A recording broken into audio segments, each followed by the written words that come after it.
Alright guys, here we are at the vise. Got our little hold down bolts with our inserts. I'm going to put the head in the vise, like I said, and then try to loosen the brass piece off of the bolt. And that's a 13 mil. This thing's gonna turn into a bullet. I hope it don't hit me in the high piece.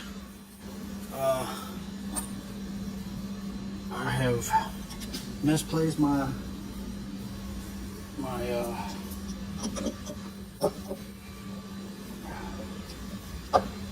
protection.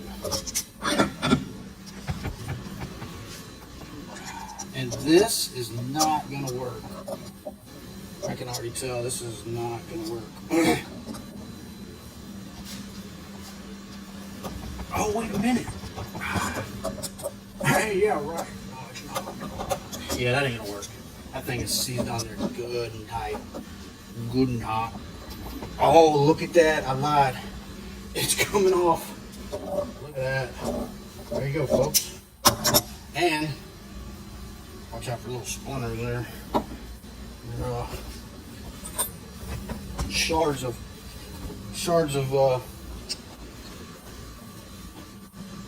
brass. But good news is this one came off. I can reuse this one, and it's still rounded. It's not oblong. Yeah, baby, threads are good. I'm gonna pound this one back in that hole. Anytime you can pound it back in the hole, that's good, I think.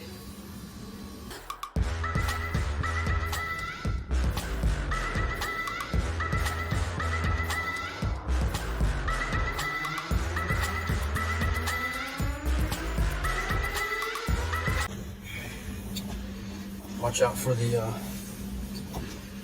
brass splinters, shavings, whatever they're called.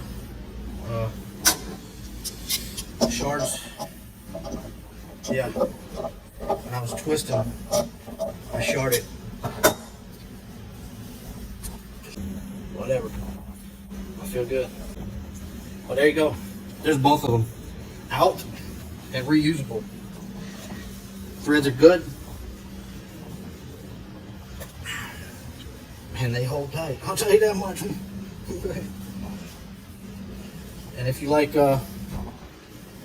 brass shavings in your hand, this is a good way to get them in your hand.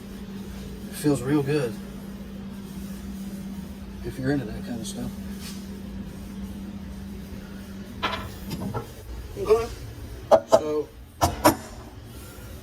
that's that, guys. 2015 Freightliner Cascadia coolant mounting bolts. Coolant tank mounting bolts on the top of the radiator. There's two of them, 13 mil, and they're just gonna spin. This job is probably done best when the radiator is cooled off. I did drive mine. I was going back to work, and then this happened, but I drove for about 2.5 hours before I got back home, and then I let the truck set for I think 4 or 5 hours, maybe 6 hours with the hood up. So it was still warm, but not hot. So that aluminum is going to get softer the hotter it is. So let it cool down, gain some strength back to where when you pry on it, it doesn't tear your radiator apart, tear a hole anywhere. Then you're looking at about, I don't know, $1,500 roundabout for a new radiator. So take your time, slow down, get it done right. All right, hope this helps. There's some guys that are out there using what do they call it, slide hammers and all that stuff. I did not feel good about doing that. I didn't want to go pounding on the radiator like that, or pulling on the radiator like that. Just my luck, I would have pulled the whole top of the radiator off. So I tried this. So yeah, hope that helps, guys. Thumbs up. I don't know if subscribing is necessary right now. I don't hardly have any videos. I have BMW stuff on there if you're into them, but it's just little dumb stuff. So so yeah, hope this helps. Thumbs up, like, and subscribe if you want to. See you on the next project.